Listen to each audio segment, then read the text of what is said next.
అది అసలు నాకైతే ఆ విచిత్రంగా ఉంటుంది. ఎందుకంటే సొంత కుటుంబంలో ఈ రోజుల్లో స్త్రీలు చాలా మంది బ్యాక్ బైటింగ్ చేస్తారు. అంటే వెనక మాట్లాడకంటారు.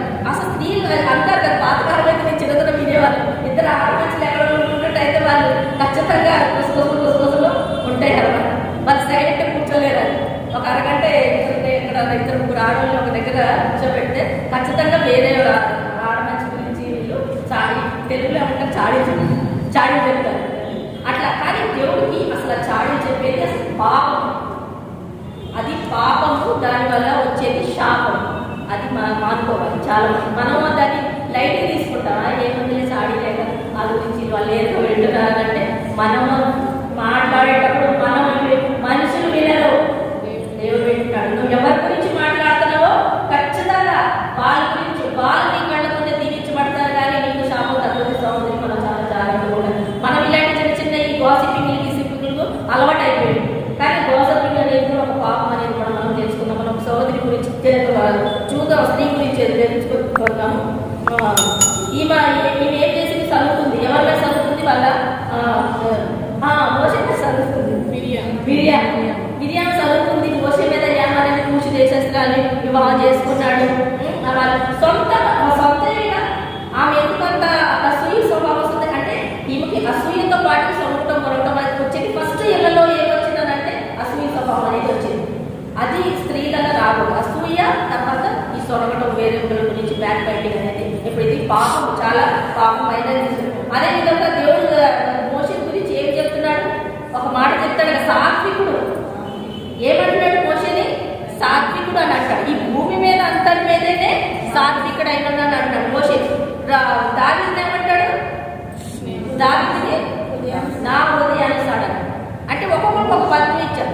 మోషేకి ఎందుకు నమ్మకం అయిన వాడు ఉన్నాను. నా ఇల్లంతట్లో సాత్వికుడు, నా ఇల్లంతట్లో నమ్మకవాడు. అంటే ఈ భూమి మీద అందులో దేవుడు చూశాడు అన్నాడు. అలాంటి మనిషి మీద కొనిగావు అంటే దేవుడు ఒప్పుకుంటాడు అసలు. అందుకనే వాళ్ళే అక్కడ ఆమెకు కుష్టి వచ్చింది. కుష్టి వచ్చినాక ఆమెకి ఏం చేశాడు? అలా వదిలేశాడా? లేదు. 7 దినాలు మళ్ళీ ఆమెను గుడారం బయట పెట్టి 7 దినాలు మళ్ళీ తర్వాత గుడారంలోకి ప్రవేశించి అప్పుడు వరకు ఇజ్రాయెల్ జనాలు అక్కడ నుండి కదలలేదు, అక్కడే ఉన్నారు. ఈమె కోసం వేచి ఉన్నారు. దేవుడు అది అక్కడ వాళ్ళని ఎందుకంటే ఆమెకి ఆ శాపం అనేది ఈ జనాలు చూడాలి. మళ్ళీ ఈ సనుగుడు గురుగుడు ఇలాంటి అసూయ, తర్వాత ఈ వెనక ఒకరి గురించి స్త్రీ చెప్పడం, ఇలాంటి చాడే చెప్పడం అనేది మనం ఎవరు చేయకూడదు. అది కూడా సాత్వికుడైన మోషే. అందుకే అంటారు దేవుడు ఎన్నుకున్న బిడ్డల్ని ఎవరైనా దూషిస్తే దేవుడు అసలు వదలడు. దేవుడు ఏదో రూపంలో వాళ్ళకి ఆ శాపం అనేది చదువుతుంది. అందుకని మనం అనుకుంటాం కదా, వాళ్ళు అయ్యగారి గురించి కూడా కొంతమంది మాట్లాడుతూ ఉంటారు.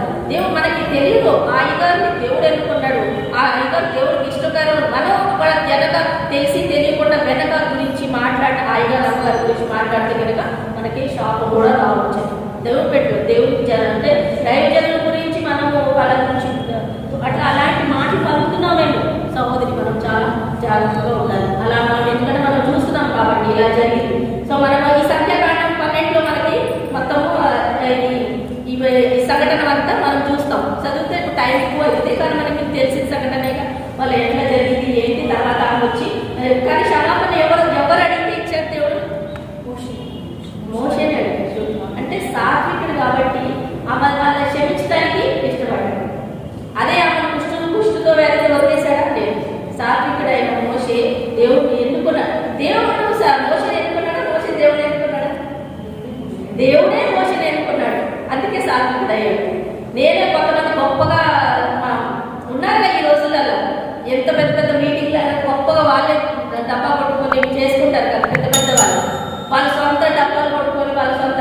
కానీ దేవుడు వాళ్ళే పట్టుకోవాలి, దేవుడు పెట్టుకోవాలి, దేవుడు ద్వారానే వాళ్ళు దేవుడు కార్యం జరిపించాలి. అదేవిధంగా మనము చూస్తాము సంఖ్యాకాండం మొత్తం చదవవలసిన లేదు, కొంచెం చదవండి. మనం చేస్తుంది ఎలా మోషే అడిగారు 12, 10, 2 వచనాలు చదవండి. మేఘమును ఆ ప్రత్యక్ష గుడారము మీద నుండి ఎత్తబడేది. ఆ ప్రత్యక్ష గుడారం మీద మేఘం అంటే యెహోవా మాట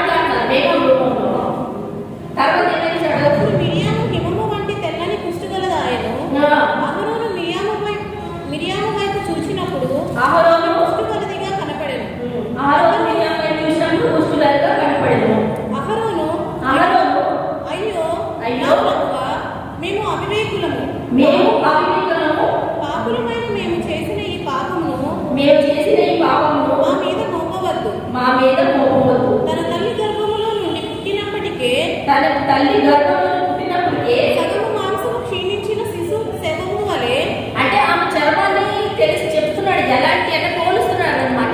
అలా అలా మారిపోయింది. సో అలా చెయ్యొద్దు మా మీద అని పార్వతు అన్న చదవండి. ఆమెను ఉండనీయకుమని మోషేతో చెప్పగా మోషేతో చెప్పగా మోషే ఎలుగెత్తి మోషే వెళ్ళి దేవా దేవా దయచేసి ఈమెను బాగు చేయమని యెహోవాకు మొరపెట్టెను. యెహోవాను మొదలుపెట్టచ్చు. నాకు చాలా మంచిగా అనిపిస్తుంది. అంటే ఎవరిని అట్లాంటి వాళ్ళు కూడా మోషే క్షమించడానికి దేవుడి దగ్గరికి వెళ్ళి మళ్ళీ అడుగుతున్నాడు. దానికోసం కాదు కానీ తన సహోదరిని బాగు చేయమని అడుగుతున్నారు. ఈ మనం దీనివల్ల మనం ఏం నేర్చుకున్నాము అని అంటే ఈ అసూయ అనేది ఒక పాపము. ఇది అసూయ అసలు ఉండొద్దు. అసూయ ద్వారానే ఇవన్నీ వస్తాయి. అదే బ్యాక్ బైటింగ్ అనేది అని అంటే వెనక మాట్లాడుకుంటాము, అది కూడా ఒక పాపం. దాని ద్వారా మనకి శాపం కూడా. చిన్న విషయం అనుకొని చాలా మంది దాన్ని అంత లక్ష్య పెట్టరు కానీ అది కూడా ఒక పెద్ద పాపం శాపంలా మారొచ్చని మనము ఈ వాక్యానుసారం మనం తెలుసుకున్నాము. అయితే మనం దేవుడు